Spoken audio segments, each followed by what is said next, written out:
siis ma arvan, sa võid alustada.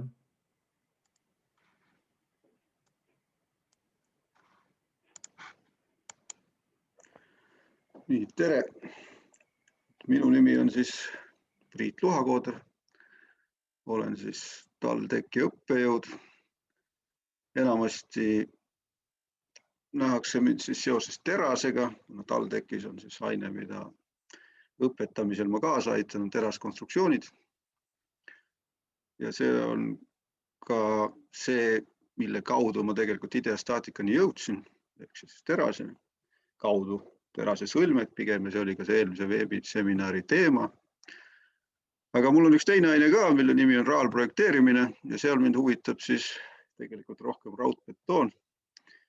Ja raudbetooni olen ma tegelikult varem ka teinud. Olen ka isegi ühe lõputöö raudbetooni teemal teinud. Ja siis täna tahakski rääkida sellest, et mida ideastaatika siis raudbetooni puhul, kuidas ta saaks teid aidata. Ehk siis alustuseks vaataks üle, et mis on need ülesanded, mille lahendamisel ideastaatika võiks teid aidata.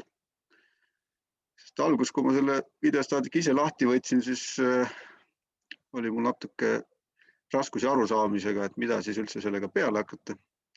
Ja siis tundus mulle, et kõige lihtsam on vaadata neid ülesandeid, mille lahendamiseks võiks seda kasutada. See, mida ma pärast näitan, tarkvara esitlusena, et see võimalus, seda saab siis kasutada väga erinevate ülesannete lahenduseks. Ja kui me oleme siis need ülesanded ära vaadanud, vaatame, kuidas siis ideastaatika neid lahendab, vaatame, mis kujul tulevad tulemused, siis teeme tarkvara enda lahti ja proovime siis otse tarkvara kasutada, nii et te vaatate, et loodame, et siis kõik õnnestub. Ja kõige lõpus siis nagu jutt oli, et siis proovime vastata küsimustele. Et oleneb, kui palju neid on, et siis mõned küsimused võib-olla vastame hiljem meili teel. Et mu meili aadress oli siin ka, et võib ka siia kirjutada või siis Dimitrile. Nii. Aga esiteks, enne kui me alustame, siis et ideastaatika tarkvara fookuses on sõlmed ja elemendid, ehk siis ideastaatika, vähemalt hetkel veel, ma ei tea, et prooviks asendada mõnda FEM tarkvara, mis siis tegeleb hoone kui tervikuga. Et just fookus on siis see võtmeelement või siis need sõlmed, et nende lahendamine. Ja kui me jagame siis raudbetooni jämedalt kolmeks, siis on ülesanded, mis puudutavad siis monoliitset raudbetooni, monteeritavat raudbetooni ja eraldi veel siis ka betoonis silla osad, et nende siis dimensioneerimisel ideastaatika saaks meid aidata. Et monoliitsest raudbetoonist ülesanded, mille lahendamisel ideastaatika võiks meid aidata, on siis esimene tavaline ristlõike tugevuse kontroll, ehk siis see kõige tavalisem arvutus, mida me reeglina teeme, ehk siis me jagame elemendi lõigeteks, otsime kõige ohtlikuma lõike ja teeme seal tugevuskontrolli. Siis on selline element nagu sein, mille lahendamine juba tavapärase ütleme, arvutusprogrammiga on reeglina, seal tekivad mõningaid tõrkeid, et siis seina arvutus on üks see, milles ideastaatika meid saab aidata. Eriti, kui ta on selline aukudega, erinevate avadega ja toed on kus iganes, et siis selle juhul ta meid aitab. Kolmas on olukord, kui meil on üks tala, mille kõrgus on lähedal tema avale või siis ei kõrgem, ehk siis tegemist on nii-öelda kõrge talaga. Et selle lahendamist siis tavalise ristlõike meetodiga võib vahest minna tagavara kahjuks, et on olemas käsiraamatuid, kus siis saab teada, mis on see kasuskõrgus, kui suur võtta. Aga et kui tahta nagu täpsemalt arvutada, siis üks variant on teha varraskeem, aga see varraskeem oleneb siis koormuse asetusest ja kui need koormused on väga erinevates kohtades, siis varraskeemi koostamine kipub muutuma töömahukaks, et siis kõrge tala lahendamisel aitab ka ideastaatika. See erinevad sõlmed, kui tala ja post panna kokku, monoliitse puhul tahame nad jäigalt kokku panna. Või siis erinevate avade ümbruse armeerimine, et kuidas see meid mõjutab. No ja siis, kui me näiteks kahe jäikusseina vahel on üks sidetala, et siis selle arvutamist on ka eraldi välja toodud. Kui me räägime monteeritavast raudbetoonist, siis on meil kindlasti seinaelemendid, mille puhul siis võib-olla käsitsi meetodiga on vahest keeruline läheneda, aga siis ideastaatika aitab meilt erinevatel juhtudel. Siis ta aitab kindlasti konsoolide arvutamisel, lõuktalade puhul ja erinevad siis sisselõiked, et kui me teeme talasse sisselõiked, kas siis toe lähedal või avasid, et siis kuidas need mõjutavad seda arvutust. Siis saab arvutada eelpingetalasid, saab võtta arvesse ka eelpingetalale pärast hiljem peale valatud, ehk siis nii-öelda komposiittala saab arvutada, et pealevalu saab ka arvesse võtta. Ja kindlasti on üks hea omadus siis lahendada elementide tõstmist, et vaadata siis, kuidas elemente tõsta ja kuidas see siis mõjutab see arvutusskeemi ja kas siis need tõsteaasad sinna sisse jäävad. Isest tõsteaasa enda tugevust ideastaatika ei arvuta, küll aga siis selle betooni seal ümber. Ja siis on sillad. Et silla puhul siis saab arvutada seda silla diafragmat erinevatel juhtudel, saab teha ka selle silla teki, ta võib olla, selles tala ei pea olema sirge, mida ta arvutab, siis saab erinevate vaia peade või siis rostvärgi arvutuse teha. Siis Gerberi tala ehk siis kui talad omavahel kohtuvad ja siis see ühenduskoht on selline, tahame liigendit teha.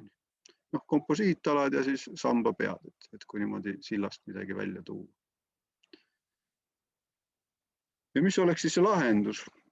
Et kui te ülesanded lahendate, siis reeglina on kahte tüüpi ülesanded, ühed on standardsed ülesanded ja teised on ebastandardsed. Standardne ülesanne on see, mida me reeglina siis lahendame nii-öelda lõike meetodil, ehk siis otsime selle ohtliku lõike, vaatame seal mõjuvad sisejõud ja siis saame selle ära lahendada. Reeglina standardse ülesande kohta on palju arvutusnäiteid ja sealt siis kas siis tarkvaras või Excelis või kus iganes selle ülesande ära lahendada. Ebastandardse puhul on häda selles, et see ei ole alati nii üheselt määratav, selle kohta alati ei ole head näidisülesannet, et reeglina on ebastandardsetel olukordadel on ka standardseid juhuseid, et siis nende kohta on mõned lahendused olemas või varraskeemi pakkumised, aga kui seal teha väiksed muudatused, siis läheb olukord keerulisemaks. Ja see on siis see koht, kus IDEA siis tahaks teid aidata. Et selleks, et sellest ebastandardsest ja standardsest olukorrast paremini aru saada, siis võib kõik elemendid või kogu selle konstruktsiooni siis jagada nii-öelda kaheks erinevaks piirkonnaks. Üks on siis Bernoulli piirkond, kus kehtivad siis Bernoulli arvutusreeglid ja teine on siis diskontinuiteedi piirkond, mis eesti keeles on väga keeruline sõna. Et see on siis see piirkond, kus siis väljas toimuvad on siis häired, kas siis on sisselõige, et see väli ei ole enam ühtlane ja pidev või siis on nii-öelda pingekontsentraatorid ja sellisel juhul me enam ei saa tavalise lõikemeetriga neid olukordi lahendada. Ja põhiline ongi see, et need T-piirkonnad on siis see koht, kus siis ideastaatika tahaks olla teistest tarkvardest parem. B-piirkondades, see on maitse küsimus, kas ta on parem või mitte. Et neid olukordi lahendab ta ka, aga fookus on siis just nende diskontinuiteedi piirkondade lahendamiseks. Ja need piirkonnad tuleb siis lihtsalt ära tunda ja need siis modelleerida. Et küsimus on, kas need modelleerides eraldi ja pärast see mõju viia algsesse mudelisse tagasi või siis saab ka tegelikult posti tervikuna lahendada, kui tal on näiteks augud sees või tala. Ja kuidas siis see lahendus välja näeb, et kui meil on siis need diskontinuiteedi piirkonnad, siis meil on võimalik nende lahendamiseks koostada varraskeem. Seal on oht vahest üle lihtsustada, teinekord on jälle oht, et me teeme ta liiga keeruliseks. Siis teine variant on teha üks täpne mudel, ANSYS või mõni muu tarkvara, kus me siis proovime reaalset elu modelleerida. Kindlasti annavad nad häid tulemusi, aga nende puuduseks on siis selle ülesande keerukas sisestamine ja enamusele tavaehitusinsenerile vist üle jõu käiv. Ja siis on ideastaatika, mis siis pakub standarditele vastavat lahendust. Et ta siis ei tee päris varraskeemi, aga võtab siis arvesse materjali mittelineaarsust ja pakub meile siis vastust, mis siis vastab standarditele. Sellest, et kuidas ta standarditele vastab, sellest võib-olla teeme eraldi veebiseminari, sest see jutt siia tänasesse ära ei mahu. Aga et siis millised need vastused on, mida siis ideastaatik meile annab. Et me saame kontrollida põikjukindlust, ta arvutab meile põikju kandevõime, saame kontrollida betooni pingeid, saame kontrollida armatuuri ankurduspikkust, saame kontrollida armatuuri pinget, leiame pragude avanemist ja kandevõimed siis suvalisele ristlõikele tegelikult. Et vahest tuleb see ristlõige lihtsalt ära tunda.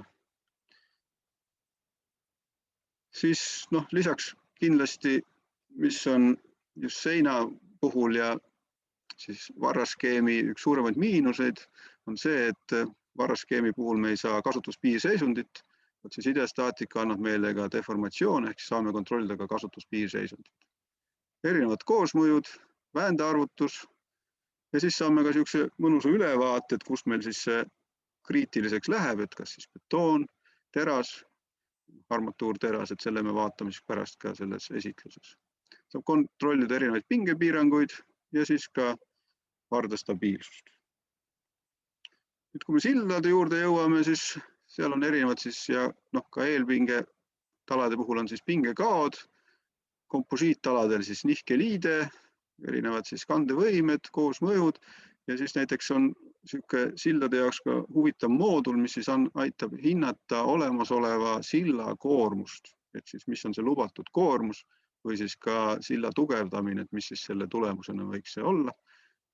Ja siis on veel üks huvitav moodul või arvutus, mille lühike nimi on DDA, mis siis võtab arvesse aega ja pinge muutust selles elemendis siis nii roome kui maha kahanemise ja kõige muu mõjul. Et siis sildade puhul niisugune arvutus. Ja lõpuks, kui see on siis tehtud, kõik arvutatud, siis saame niisuguse mõnusa raporti, kus on siis viited eurokoodeksile. Arvutused on siis eurokoodeksi põhised ja siis seal on ka viited vastavale eurokoodeksi valemile või siis peatükile. Aga ideastaatika esitlus siis, et kui me ideastaatika avame, lahti, siis ma just ennem rääkisin, et meil on siis sillad ja monoliit ja monteeritav ja kõik see lõpuks taandub siis 5 nupule. Et siis küsimus, et kus siis alustada. Et ideastaatika member on selline võimalus, kus me saame lahendada põhimõtteliselt ühte raami, meid huvitab see raamiriiv ja siis me saame võtta arvesse kõiki neid elemente ja nende jäikusid selle riivi arvutamisel. Siis meid ennast huvitab see element, aga me saame võtta arvesse siis kõiki neid teisi elemente, mis sinna juurde läheb. Eks see on kõige lahedam asi sellisele ruumilisele, aga femmile, aga me peame need koormused ise panema, et see, mis ta ei arvuta neid nagu sisejõudusid, küll selle tala omada. Kolum on selline põhimõtteliselt lihtne posti arvutus, ehk siis ta on eraldi moodul, väga lihtne on posti sisestada, saame väga lihtsalt sisestada näiteks muutuva ristlõikega posti, arvutada teda selles mõttes kõikidel sisejõudel, konsoolile mõjujõud, saab 2 suunas momendi peale panna, et väga lihtne sisestada ja see on tema siis see võlu. Et siis tavaline ristlõike meetodil lahendab, aga just, et me saame väga hõlpsalt selle posti sisestada, konsoolid ühele poole, teisele poole, et on tehtud hästi mugavaks.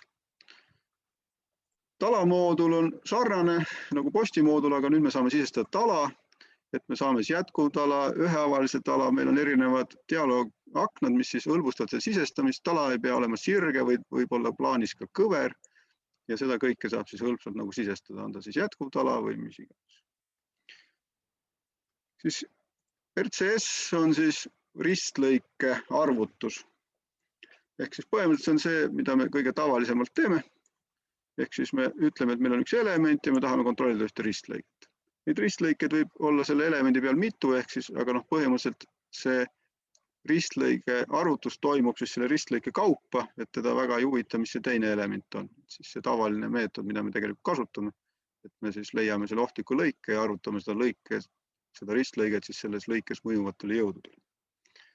Ja see, millest ma täna tahan rääkida, on siis see detail, mis siis on nagu sõlme arvutuseks, aga tegelikult on pigem ta siis T-regiooni arvutamiseks, et see T on siis võib-olla pigem sealt, et siis ei tähenda, et siin peab ainult sõlm olema, aga siin me siis saame arvutada nii seinasid kui poste kui kõike, aga lihtsalt oluline siit meelde jätta, et see detail on siis 2D, kahemõõtmeline. Kõik, mis toimub sellest tasapinnast välja, et sellega ta ei tegele. Nii, aga teeme ta siis lahti. Tuleb alustada uue arvutusega. Nii, kuskil võiks ta nüüd tekkida. Nii. Ja see dialogboks on siis ülesandepõhine ja pärast vaatame, kui aeg üle jääb ka võib-olla niisugust üldist, et mis see annab meile, et kui me valime siit mõne näidise järgi, on see, et meil on palju asju ette ära tehtud. Et on lihtsam, et ka armatuuri on ette joonistatud. Kui me alustame tühja koha peal, siis tegelikult saame kõiki neid samu asju teha, aga lihtsalt meil on rohkem vaja siis asju lisada, aga põhimõtteliselt on nad kõik samaväärsed. No, kõigepealt panen ühe betooni natuke tugevamaks. Võtame kaitsekiht 30 ja siis arvutame ühe tala toetuse. Ja nüüd kohe mul, kuna ma valisin tala, siis valikud natuke kitsendaks, kas ma tahan siis lõuktala arvutada või tahan avatalas, aga ma seekord tahan siis tala tuge arvutada. Ja nüüd ta annab meile ette siis ühe tala, joonistab selle kuju ja paneb talle armatuuri ka sisse, et nüüd hõlbus on seda siis muutma hakata. Nüüd, kui meil see talaristlega ei sobi, siis me vajutame siia editi peale ja saame siis tema mõõte muuta. Jätame hetkel selle, mis default on. Vaatame, üks kuju on enam vähem. Et meil on siin aste, mille mõõt on siis 600, 8, pool ristlõikest on nii-öelda ära lõigatud. Vaatame üle ka toe, set sihis. Et oluline on see, et toed on siis erinevad võimalused toe sisestamiseks. Et antud juhul on siis tegemist nii-öelda terasplaadiga, mis siis toetub liigendi peale. Et terasplaati ennast ideostaatika ei kontrolli, küll aga selle plaadi paksus võtab arvesse seda jõudude jaotust. Kui teete väga õhukese plaadi, siis see jõud on siin samas, mida paksem plaat, siis seda kaugemale ta jaotub. Hetkel on ta siis 40 mm paks. Nii, lähme edasi, vaatame üle koormused. Et kuna meil on siis tegemist sõlmega, siis me peame kuidagi moodi andma talle märku, et millised need sisejõud siin vardas on. Ja selleks siis peame sisestama väärtused, et ma ütlen, et siis ühel juhul võiks olla see näiteks põikjõud on toel 100. See on siis üks koormusolukord ja teine siis näiteks 120. Et mis see LC1 ja LC2 on, siis LC1 on alalised koormused, LC2 on siis muutuvad koormused. Et seda me saame ise määrata. Siis lisaks, kuna ma tahan, et seda võtta arvesse ka natuke lauskoormust, siis ma vaatan ka need üle, et võiks olla siis siin üleval, ütleme, et kas see jääb samaks. Vaatan, mis siin teisel puhul on. Panen siia 12. Nii. Ehk siis põhimõtteliselt ta teab meil koormusi selle varda otsas ja kui me lisame muud koormused, siis ta saab aru, et kaugusel palju see sisejõud peaks olema. Siis peaks tegema kombinatsioonid. Kui kombinatsiooni väärtused tahame muuta, siis siit saame muuta ära, mis on siis näiteks kombinatsioonitegur, mis on osavarutegur. Et sellest ta neid automaatselt ei pane, et tema jaoks on kõik muutuvad koormused suht ühesugused, et siis siin peab alati üle käima ja vaatama, et millega tegu. Siis kuna tegemist on mittelineaarse arvutusega, siis kui kombinatsioon on väga palju, siis võtab ta ka kaua aega, et siis linnukestega tasub olla selles mõttes mitte neid liiga palju teha. et siis ma hetkel jätkan ainult kombinatsioonid ja neid koormusi üksikuid ära ei kontrolli, sest ta peab iga kombinatsiooni eraldi arvutama. Et esimene on siis kandepiirseisund, teine on siis kvaasipermanentne kasutuspiirseisund ja kolmas on siis normatiiv. Kui see on meil sisestatud, siis järgmine on minna siis armeerimismoodulisse. Ja siin on siis võimalus enne armeerimist tegelikult hinnata, et kuhu seda armatuuri üldse panna. Esimene, mis ta meile pakub, on siis lineaarne arvutus, mida on võimalik iga FEM tarkvaraga teha. Ehk siis me saame sellise pildi, et kus on siis tõmbepinged, kus on survepinged. Et me võime vaadata näiteks algselt ainult survepingeid. Kuna see pilt on selline udune natuke, siis me tegelikult saame täpsustada, et milliseid pinge me tahame, et me saame suunata, et näita ainult survepinged, mis on suuremad kui 1,2 megapaskalit. Samamoodi saame siis tegelikult ka tõmbepinget. Et see on niisugune esialgne hinnang, et on näha, et üleval on surve ja all on tõmme, täitsa loogiline. Nüüd, et kuhu seda varras siis lisada, siis saame talt küsida niisugust asja nagu topologi optimization, mis pakub meile siis selliseid surve- ja tõmbevardaid. Isest ta ei tee nagu varraskeemi, aga ta lihtsalt pakub meile, et kuhu oleks loogiline neid vardaid panna. Nagu näeme, et siia alla tekib tõmme ja siia tekib surve. Et üks asi, mis siis tundub, on näiteks, et see osa ristlõikest võiks üldse ära jätta, et siin nagu midagi ei toimu. Et siis lähen algusest tagasi, ütlen, et võiks selle osa ristlõikest ära jätta. Lisame siia haunchi, ehk siis ütleme, et selle mõõdud võiks olla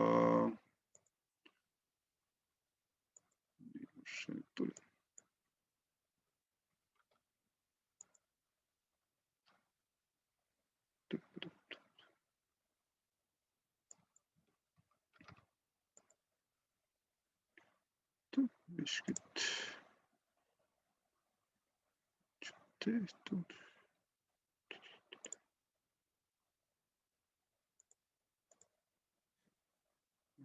Miski pärast, vabandust, vale asi. Mõtlesin, et midagi nimelik. Ehk siis haunch on meil lisatud, aga teise koha peal. Nii, ehk siis ma tahan, et ta lisaks siis paremale.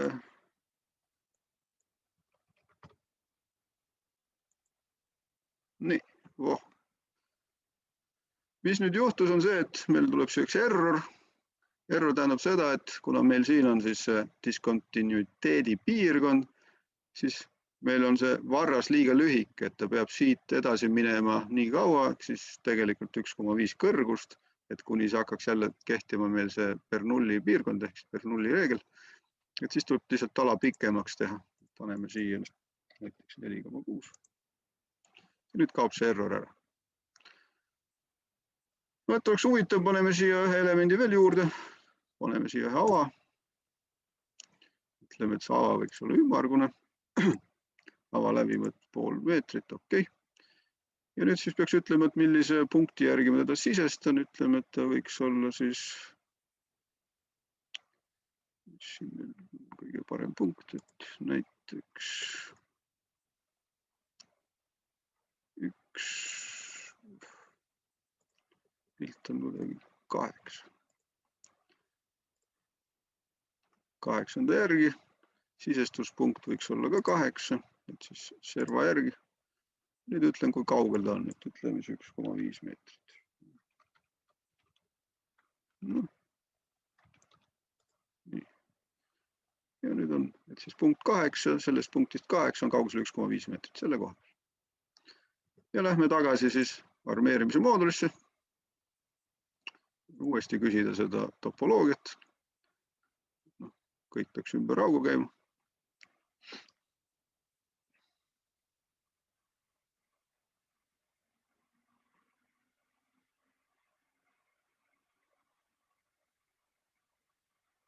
Nüüd on pilt natuke muutunud. Kuidagi ühed armatuurid ma unustasin, ehk siis ava ümbrusesse peaks ka rauad panema. Ütlen, tahan vale siis armatuur, vale koht. Ehk siis nüüd ma lähen armeerimise muutmisele, vajutan siia input edit, selle pildi sisse jätta.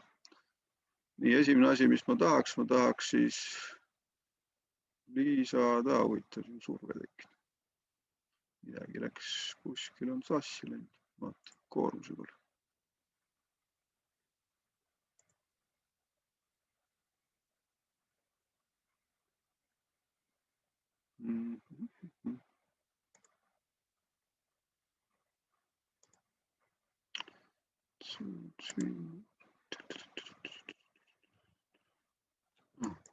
Valesse kohta kirjutasin numbrid selle pärast.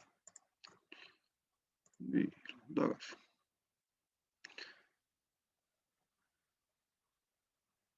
Nii, kus ma olen. Võiks olla asjad õige koha peal. Tegelikult koormuste sisestamine on üks kõige kriitilisem koht, eriti ka terase sõlmede puhul, et see koormus satuks siis õigesse kohta. Nagu näete, oli lihtne muuta surve ja tõmme omavahel nii ära vahetada. Vaatame, kus meil läks õnne. No nii, ikka on midagi valesti. No siis jääb ta hetkel nii, ma näitan siis pärast teise arvutusega, mis ta juhtub, et ma hetkel ei tea, mis ma valesti tegin. Aga muudan siis näitan, kuidas rauda muuta, et praegult on millegi pärast on valet pidi, aga me saame seda ka arvutada tegelikult. Ongi huvitav, et kuigi ehk siis lisan armatuuri ümber ava.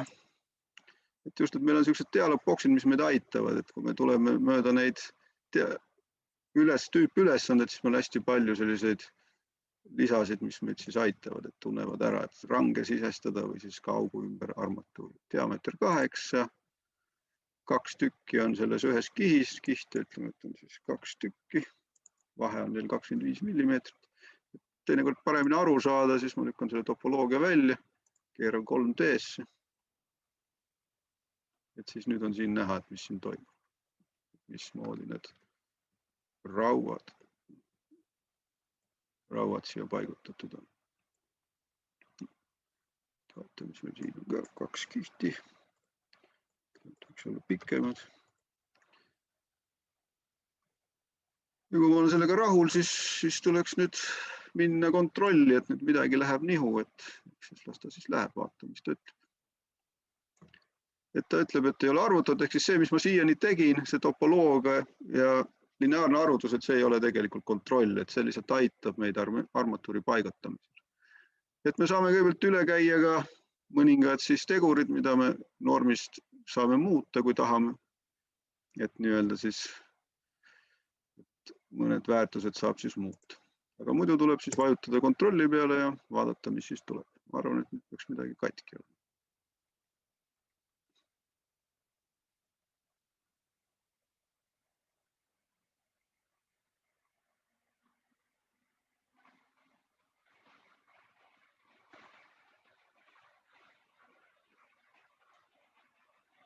Nii. Kõik on hästi. Kõik on roheline. Üldpilt näitab, et kõik on tore. Siit saame siis vaadata kasutuspiirseisundit ja kandepiirseisundit, siis sükest üldist pilti. Selle natuke väiksemaks. Et kui me vaatame kandepiirseisundit, siis ta näitab meile pingepiiranguid. Kui me vaatame kasutuspiirseisundit, siis reeglina meid huvitab kõige rohkem on ju siis suhteline pikemine. Aga me saame minna siis täpsemaks, et kui me läheme nüüd järgmisel lehele, siis saame küsida strength ja siit kõigepealt siis vaadata betooni ja betooni tugevust. Ja siis samamoodi saame armatuurile küsida. Et me saame küsida siis suhtelist pikenemist, pinget ja selles mõttes saame neid väärtusi muuta, mida meil siis, et suhteline selles nagu piiri. Ja siis saame küsida ka lihtsalt pinget armatuuris. Ja siis siit saame kontrollida siis ankurduspikkust, et kas ankurduspikkus on tagatud. Saame siis igale vardale eraldi küsida seda. Siis pingeid vaadata, ja kõige mõnusam on ikkagi siis vaadata neid pragusid, et siis praod on siis selle armatuuri järgi, et need arvutatakse nagu armatuuri risti selle. Ja kui ma olen selle ära teinud, siis põhimõtteliselt peaks vajutama lõpuks repordi peale. kui me siin kõik asjad sisse lülitame, siis peaks need kõik asjad siin reportis näha. Midagi läks mul katki, et ma siis võin selle arvutuse pärast uuesti teha ja meili peale teile raporti saata, et kui see teid aitab. Need samad pildid on siis siia korjatud, et mis me siis enne vaatasime ükshaaval. Nii. Armatuur lüüakse kokku ka lõpuks. Ja kuna see ei tulnud hästi välja, siis proovime järgmist ülesannet. Ärme salvestada.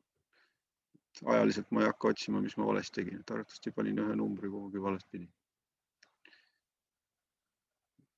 Nii, aga nüüd prooviks siis seina. Ütleme, et see sein võiks olla 30-37 betoon. Kaitsekihi jätame samaks. Ja valime seina ülesand. Ütleme, et seinal on siis ukseava ja aknava. Nüüd joonistatakse meile see sein ära. Nii. Mis siis võiks midagi muuta? Ütleme, et sein on kõrguslaius, seina paksus 200 mm. Okei. See auk on, nihutame selle ukseauga ära. Ütleme, et see auk võiks olla siis...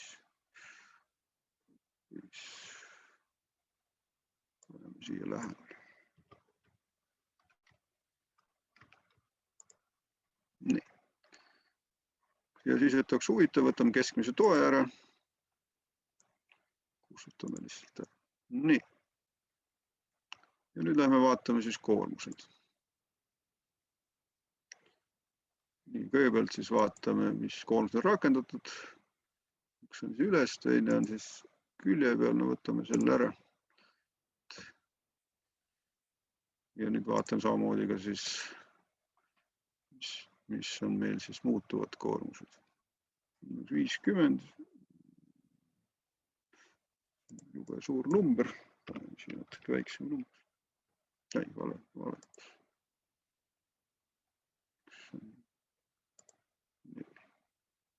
Külje pealt 15. Mingid sellised numbrid äkki annavad lõpuks välja. Ma võtan selle siit ära. Nii, eks vertikaalkoormused jäävad. Siuke element. Tugi on siin ebamugava koha peal akna all. Teine tugi on siis siin. Samamoodi muidugi peaks siis vaatama üle kombinatsioonid, et just et need default valikud, et neid tuleb saati üle vaadata, et kas need teile sobivad või mitte. Ma arvan, et siuksed jätta. Ja nüüd lähme uuesti sinna armeerimise moodulisse siis. Ja tasub siis jälle need analüüsid läbi teha, et samas kui te juba teate, mis te plaanite, et siis tegelikult ei pea neid tegema. Et jälle, et siin saab siis muuta seda armatuuri või betooni pinget, et millest suuremaid väärtuseid meil näidatakse. Aga just võib-olla parem on vaadata seda topoloogiat, et see siis joonistab siia sisse surve ja tõmbevardad, mille järgi võiks siis võib-olla proovida seda armatuuri siia seina paigutada.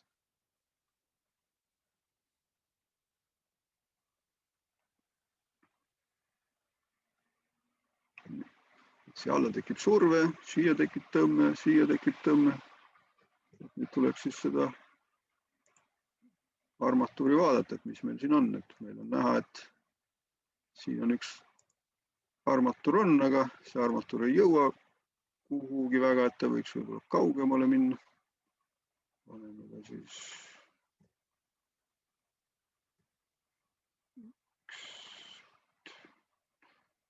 on ekraan tavapäraselt väiksem, siis on raske ennast siin üles leida. See on üldse vihkes. Nii.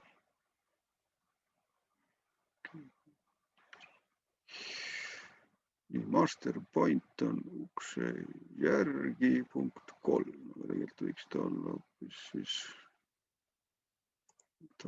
sein 1.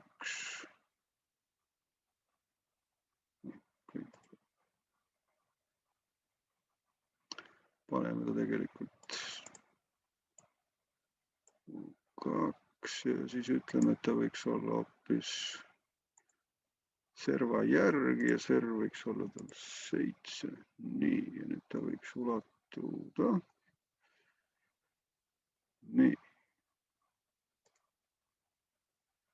Üle, midagi läks nii. No, nii, nüüd jõudsin. Pilt teile jaoks väike, et mis ma tegin, et ma panin ta siis selle serva järgi ja ütlesin, et mingu kuni välisservani välja. Seda ma praegu siis tegin, et kuna meil on siin see tõmme tekib, et siis tuleks seda kuidagi ankurtada. Ülejäänud kohad on vist rauaga kaetud. Vaatame, mis siis juhtub. Vaatame arvutamise peale. Ma alati ütlen, et projekteerimine ei ole sprint, et sellisel kujul nagu teda praegult teen, et päriselt ei tohiks teha, et peaks ikka natuke mõtlema. Vaatame, mis siis juhtub. Et alati, kui kõik kohe hästi välja annab, siis mul tarkvara ei tekita usaldust. No, vaatame. Nii. Tõehetk. Kõik on jälle roheline. Mis ma just ütlesin. Eks see, mis meid huvitab kõige rohkem antud juhul, et siis kui palju siis see sein läbi vajub. Samamoodi siis ka, kus tekivad praod. See varras oleks võib-olla võinud olla siis pikem.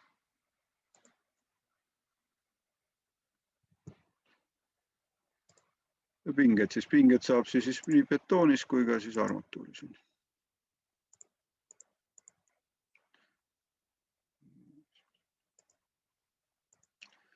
Et antud juhul sein võiks nagu välja anda siis, jah. Ja loomulikult, kui see on tehtud, siis saame alati küsida ka siis raporti.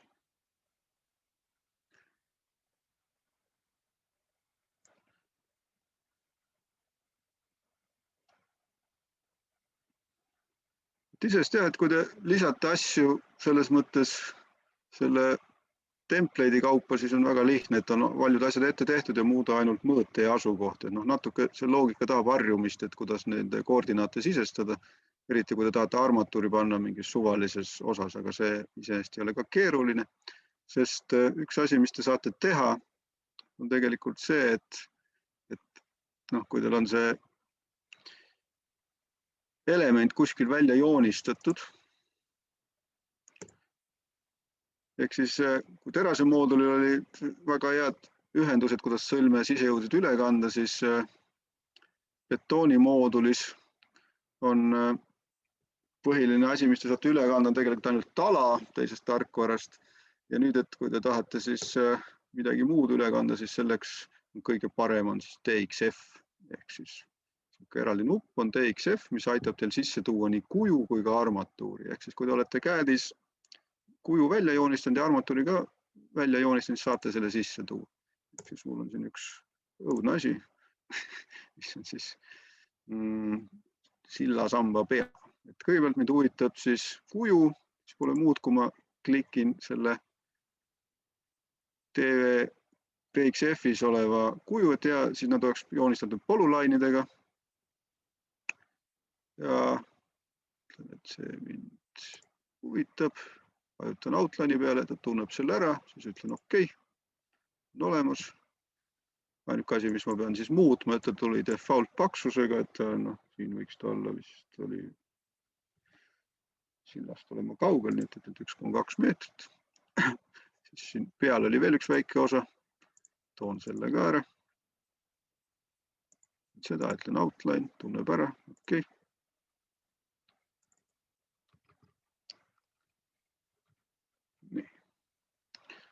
Et selle mõttes on sisest, mis ta praegu mulle ütleb, et tugesid ei ole, et siis tuleks üks tugi ka lisada.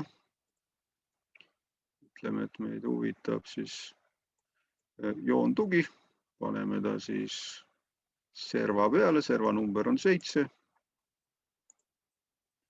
Ütleme, et ta võtab momenti ja võtame ainult ühes suunas töötava toe välja, et nüüd ta võiks olla siis toimida. Põhimõtteliselt siis, mis veel tuleks saada, siis tuleks lisada jaotuspadjad, otsime siit üles, jaotuspadjad, bearing plate, see jälle tuleb siis serva järgi, V1 on see alumine element, serv üleval on 3, ütleme, et siis from beginning, laius võiks tal olla näiteks 400, paksus 40. Ta on natuke kuri, sest ta ulatub üle ääre.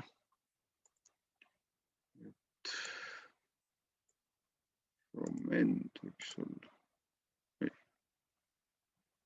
V1, 3, 1.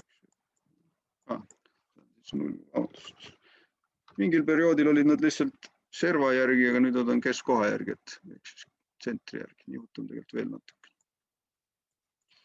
Nii ääres ei ole hea tal olla. Niimoodi. No enam.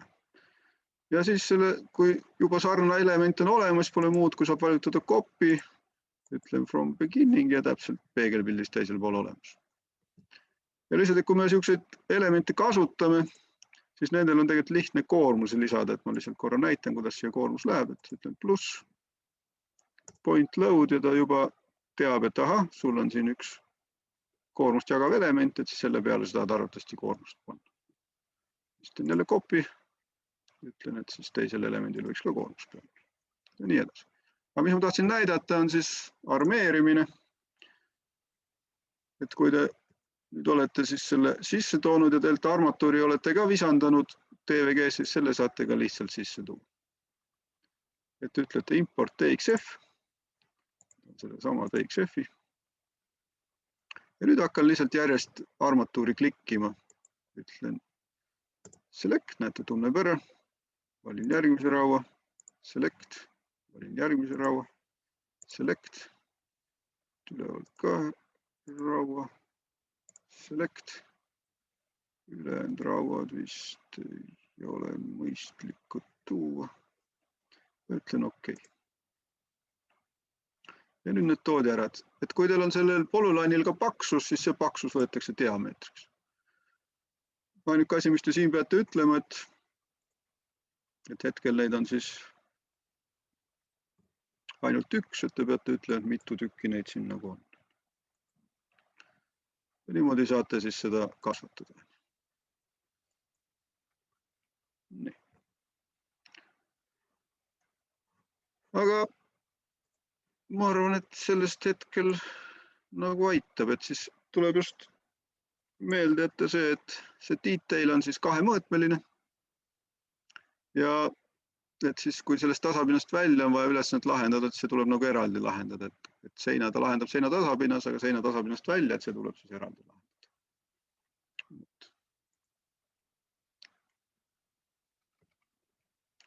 Aga nüüd vaatame siis, kas teil on küsimusi tekkinud